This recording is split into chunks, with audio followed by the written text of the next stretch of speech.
నేను 2 సంవత్సరాలు ఈ సినిమా చాలా కష్టపడి తీశాను. నా చేతిలో ఏం లేదు, ప్రజల చేతిలో ఉంది. ఈ ప్రజలు నిర్ణయించాలి నన్ను. ఎందుకంటే నేను ఒక రియల్ ఎస్టేట్ వ్యాపారుని. నేను ఈ సినిమా, ఈ ఒక్క సినిమా నాదేదో జీవిత చరిత్ర అని చెప్పేసి నేను సినిమా తీశాను. ఓకే, అంటే నాకు చిన్నప్పుడు లవ్ స్టోరీ ఉంది, పెద్ద అయిన ఒక లవ్ స్టోరీ ఉండే. అది అంతా సినిమాలు చూస్తే తెలుస్తుంది, నథింగ్. కానీ రియల్ లైఫ్ నేను చిన్న 7 సంవత్సరాల నుంచి అప్పటి నుంచి ఎట్లా బతకాలి అనేది ఊరు నుంచి నన్ను ఏలేసి పంపించారు. ఊర్లో వచ్చి నేను హీరో అయి చూపెట్టినా, ఊరు నన్ను మెచ్చింది, ఒప్పుకున్నారు, మంచోడు అన్నారు. ఇంకా పేరు రావాలని నేను ఈ ప్రజలకు మొక్కుతున్నా. అందరు చూసి ఈ సినిమా పాస్ కావాలని మొక్కుతున్నా.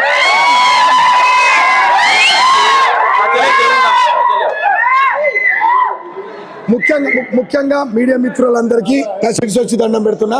ఏమైనా తప్పు ఉంటే క్షమించండి. ముఖ్యంగా ఈ సినిమా అయిపోయిన తర్వాత కాశీరెడ్డిని ఆయన సినిమా 40 లక్షలు పెట్టి నేను రాపించి పెట్టినా. ఆయన జీవిత చరిత్ర తీస్తా. అప్పుడు నేను హిమాలయకి వెళ్ళిపోయినా పర్లేదు, ఏమైనా పర్లేదు, నా జీవిత చరిత్ర రాసిన. రైట్, ఇది ఓకే. నా జూనియర్ హీరో చాలా బాగా చేశాడు. ఒక్కరికంటే ఒకరు పోటీల మీద చేశాం మేము. నువ్వానేనా తెలుసుకున్నాం సినిమాలో. నేను చెప్పిన విధంగా రాశాడు స్టోరీ. మేమిద్దరము ఒకరికొకరిగా పోటీ చేసాం. ఈ పాత్ర మా డైరెక్టర్ 2 ఏళ్ళు కష్టపడ్డాడు, ఈ విధంగా ఉండాలని చెప్పాను. ఈ స్టోరీ కష్టపడి 6 నెలలు రాపించాను, కష్టపడి. 20 సంవత్సరాల సీనియరు ఈమె చాలా బాగా మేకప్ చేసింది హీరోయిన్కి. మేము 2 ఏళ్ళు ఒక ఇంట్లో ఒక కుటుంబం లేక 100 మందితో షూటింగ్ చేసుడంటే మా వెంకటరెడ్డి కూడా చాలా కష్టపడ్డాడు కాబట్టి నేను చేయగలిగిన. నాకు చదువు లేకపోయినా సంస్కారం ఉంది, పెద్దవాళ్ళకి చదివిన. ఒక్కసారి చెప్తే నేను చేశాను. రైట్, మా తమ్ముడు బాగా కష్టపడ్డాడు. సార్ గురించి చెప్పాలంటే తాజ్మహల్ కట్టించినారు ముంతాజ్ కోసం, షాజహాన్.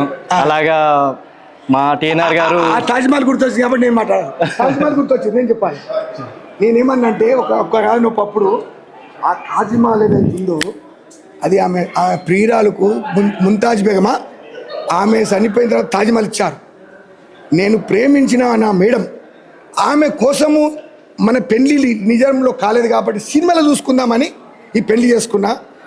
ఒకటే అన్న ఆమెతోటి 4 సార్లు చెప్పాను నేను, మేడం మీరు అంటే నాకు ఇష్టం, నా ఫోన్ లేకపోతే నేను అట్ట అయితే నేను ఏడుస్తా.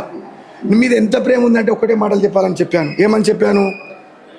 నాకు ఒకవేళ ఉరిశిక్ష పడితే ఒక కోరిక అడుగుమంటారు. నేను ఇలా చంపుతున్నా బాబు, ఉరిశిక్ష తీసుకొని నీ కోరిక ఏముందో కోరమంటే నేను ఒకటే చెప్పాను, మా మేడంను తీసుకొచ్చి నాకు ఒక్కసారి చూపెట్టండి, నాకు ఉరి తీయండి అని చెప్పాను. ఇంకా ఇంతకంటే ఎక్కువ ఆమె మీద ఎంత ప్రేమ ఉందనేదో సినిమా వస్తే తెలుస్తుంది. డన్, ఇది పాయింట్. ఈ విషయం స్వయంగా ఆమెకు చెప్పాను, ఈ విషయము ఫోన్లో చెప్పాను, మేమిద్దరం కూర్చున్నప్పుడు చెప్పాను, ఎయిర్పోర్ట్లో చెప్పాను. ఆమెకు రియల్గా చెప్పాను ఈ మాట, మేడం మీకు జ్వరం వస్తే ఆ జ్వరము నాకు రావాలని చెప్పి నేను కాశీరెడ్డి నాయనకు మొక్కిన, నేను తక్కువ చేసుకుంటాను, నీకేం కావద్దు అని చెప్పాను. అంటే నా మీద అంత 1 సైడ్లో అనుకోవచ్చు, లేకపోతే 2 సైడ్లో. మేము 2 సైడ్లో అనుకున్నా, అది 1 సైడ్లో మారింది.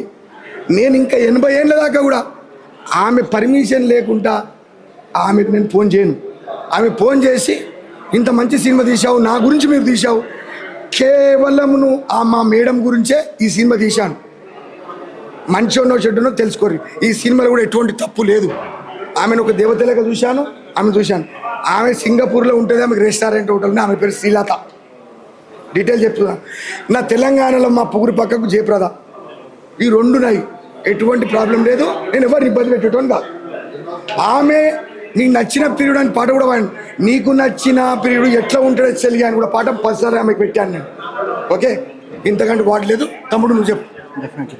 సో అందరూ అప్రిషియేట్ చేస్తున్నారండి టీఎన్ఆర్ గారు ఇంత ప్యాషనేట్గా ఫిలిం చేశారు అనేసి అని చెప్పి. కేవలము ఆయన జీవితంలో జరిగిన సంఘటనల గురించి అండ్ అండ్ ఇద్దరు ఎరగదీసేశారు అని చెప్తున్నారు. టీఎన్ఆర్ గారు ఎరగదీసేశారు ఆన్ స్క్రీన్. గోల్డ్ మ్యాన్ రాజా అనే పాట రాసి ఆయనే చేయడం అనేది ఇట్స్ వెరీ యునిక్ ఫిల్మ్ ఇండస్ట్రీలో. అలాంటి పీపుల్ సో అందరూ చాలా బాగుందని చెప్తున్నారండి. ఫ్యామిలీ పీపుల్ అందరూ వచ్చి చాలా బాగా చిన్న పిల్లలతో సహా బాగుందని చెప్తున్నారు.